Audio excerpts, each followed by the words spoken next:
أنت حاسس إن مهما عملت دايت اليومين دول بتلاقي برضه الميزان ما بيتحركش.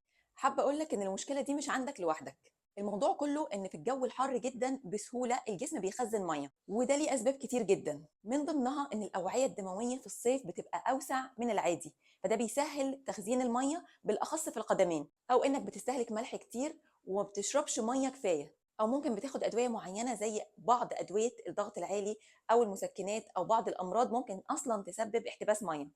ونقص البروتين في أكلك وبعض الفيتامينز بيساعد على المشكلة دي برضو.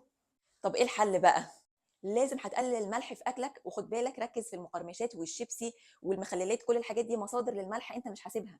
لازم هتزود شرب مية في اليوم، للسيدات مش أقل من 3 لتر وللرجال مش أقل من 4 لتر. حسن نوعية أكلك وخلي أكلك فيه بروتين كافي، لأن البروتين فيه أحماض أمينية بتساعد على توازن كمية المية في الجسم. ولازم تاكل أكل وكمان تاخد مالتي فيتامينز تحتوي على B1 و5 و6، بوتاسيوم والمغنيسيوم والكالسيوم وفيتامين دي، الحاجات دي كلها بتساعد على توازن المية في الجسم. وكمان بقى نصيحة مهمة، التمرين بيساعد جدا في التخلص من المية الزيادة اللي في الجسم. حاول على قد ما تقدر طول ما انت قاعد ارفع رجلك على مخدة وافردها قدامك قدر المستطاع. اعشاب بقى زي الكرفس والبقدونس والكركديه والشمر، الحاجات دي كلها بتساعد على طرد المية الزيادة من الجسم، ودي لازم تشربها جنب كمية وافية من المية.